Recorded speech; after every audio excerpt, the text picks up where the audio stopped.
গত 12 অক্টোবর বাংলাদেশ জাতীয় প্রেস ক্লাবের সামনে হরিণাকুণ্ড সহ সারা বাংলাদেশ থেকে সমবেত সকল শিক্ষক বেসরকারি এমপিওভুক্ত বেসরকারি শিক্ষক কর্মচারী তাদের ন্যায্য দাবি আদায়ের জন্য যখন সমবেত হয়েছিল, তখন সরকারের পেটুয়া বাহিনী তাদের সেই শান্তিপূর্ণ আন্দোলনে ব্যাঘাত সৃষ্টি করেছে, তাদের উপর লাঠিচার্জ করে তাদেরকে রক্তাক্ত করেছে, ঢাকার রাজপথ রক্তে রঞ্জিত করেছে।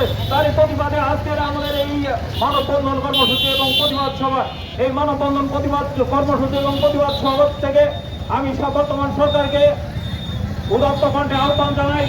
আমাদের যখন আজকে শ্রেণীকক্ষে থাকার কথা, আমাদের পরবর্তী শিক্ষার্থীদের যখন পাঠদানে ব্যস্ত থাকার কথা, অথচ সেই কাজ বাদ রেখে আমরা যখন রাজপথে নেমেছি, আমাদের অবিলম্বে আমাদের সকল দাবি, আমাদের ন্যায্য দাবি পূরণ করে আমাদের শ্রেণীকক্ষে ফেরত যাওয়ার সুব্যবস্থা করার জন্য আকুল আহ্বান জানাচ্ছি।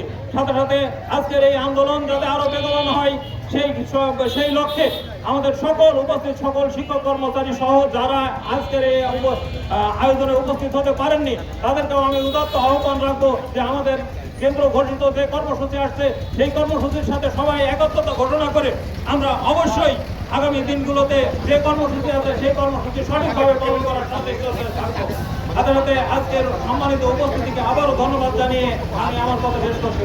আসসালামু আলাইকুম ওয়া রাহমাতুল্লাহ। আমি আন্তরিক ধন্যবাদ এবং কৃতজ্ঞতা জ্ঞাপনের জন্য আপনাদের সামনে দাঁড়িয়েছি। যারা ওইদিকে তরঙ্গা টিভি থেকে শুরু করে রিশখালী, লখিমপুর থেকে ধুলিয়া পর্যন্ত এই বিস্তীর্ণ জনপদের যে সমস্ত শিক্ষক শিক্ষিকা মন্ডলী নিজেদের রুটি এবং নিজেদের দাবিতে আজকে হরিণাকুণ্ড রাজপথে ঐতিহাসিক মানববন্ধনে শরীক হয়েছেন, স্বতঃস্ফূর্তভাবে নিজেদের পকেটের টাকা খরচ করে আজকে এখানে এসেছেন, তাদের প্রতি আমি অফুরন্ত অবিশেষ কৃতজ্ঞতা জ্ঞাপন করছি। এবং এই আন্দোলনের শুরু হলো যত সময় পর্যন্ত আমাদের এই 3 দফা দাবি মনে করে যদি একটি সংক্ষিপ্ত সময়ের ভিতরে পরিসমাপ্তি না করা হয়, তাহলে আমরা আর কোনো দফায় থাকবো না। এক দফা রাজপথে আদায় করে আমরা আমাদের শ্রেণীকক্ষে ফিরে যাবো ইনশাআল্লাহ। এর জন্য যদি আমাদের কোমলমতি শিক্ষার্থীদের কোনো ক্লাসের শ্রেণী কার্যক্রমে ঘাটতি হয়, প্রয়োজনে আমরা স্পেশাল ক্লাস দেবো, প্রয়োজনে আমরা কোচিং করাবো, প্রয়োজনে ছুটির দিন আমরা ক্লাস দিয়ে সেই ঘাটতি পুষিয়ে দেবো ইনশাআল্লাহ। আপনি রাজি আছেন? ধন্যবাদ সকলকে। বিসমিল্লাহির রহমানির রহিম। বেসরকারি শিক্ষক কর্মচারী ফ্রম কর্তৃক আয়োজিত আজকের এই মানববন্ধন কর্মসূচিতে বিভিন্ন স্কুল কলেজ মাদ্রাসা থেকে আগত সম্মানিত শিক্ষকবৃন্দ সবার প্রতি রইল সালাম। আসলে বক্তব্য অনেক হয়েছে। আমাদের মূল দাবি যেটা গত 12 তারিখে বেসরকারি নন এমপিওভুক্ত শিক্ষক কর্মচারীদের উপরে যে নেকারজনক ঘটনা জাতীয় প্রেস ক্লাবের সামনে ঘটানো হয়েছে, এটাকে আমরা নিন্দা জানাই, তীব্র প্রতিবাদ জানাই, ধিক্কার জানাই। সাথে সাথে আমাদের যে সমস্ত ন্যায্য দাবি আছে সেই দাবিগুলো অতি দ্রুত সরকারের তো মেনে নেওয়ার জন্য আহ্বান জানাই। যতক্ষণ পর্যন্ত আমাদের দাবি না মানবে ততক্ষণ পর্যন্ত আমরা ক্লাসে ফিরবো না, রাজপথে থাকবো। বলে ঢাকায় যে আমরা সবার সঙ্গে একাত্মতা ঘোষণা করব। আর আমি বলতে চাই যে আমরা কিভাবে ঢাকায় যাব, কখন যাব, এই বিষয়ে এই প্রোগ্রাম শেষে প্রত্যেক প্রতিষ্ঠান থেকে একজন করে আপনারা শিশুকল স্কুলে একটু দয়া করে আসবেন। আমরা ওখানে বসে চূড়ান্ত সিদ্ধান্ত নিব যে তখন কিভাবে যাব। কারণ নদীর ভিতরে দীর্ঘ সময় আপনারা অনেক কষ্ট করছেন, ধৈর্য ধরে আপনারা আছেন। এই জন্য আপনাদেরকে আবারও আহ্বান জানাই যে আপনাদের যখন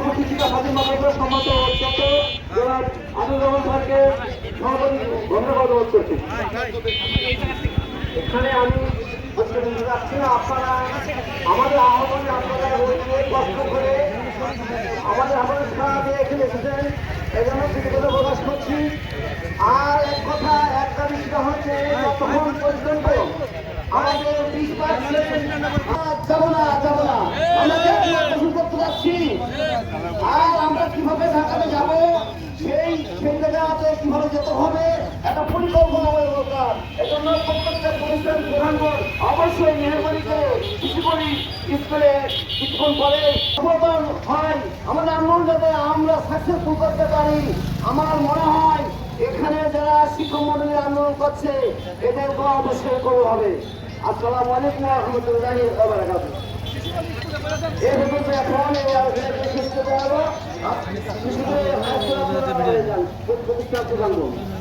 ধন্যবাদ সবার শিক্ষক ধন্যবাদ জানাই যারা তখন কষ্ট করে দাঁড়িয়েছিলেন। আমি অনুরোধ করবো যে সমস্ত প্রতিষ্ঠানে বিলম্বন এসেছেন আপনারা শিশু কর্মী ভোটের মাধ্যমে যাবেন। আজকে প্রতিষ্ঠানের প্রধান নাই, আপনারা একজন প্রতিনিধি অবশ্যই সংবাদ বলুন।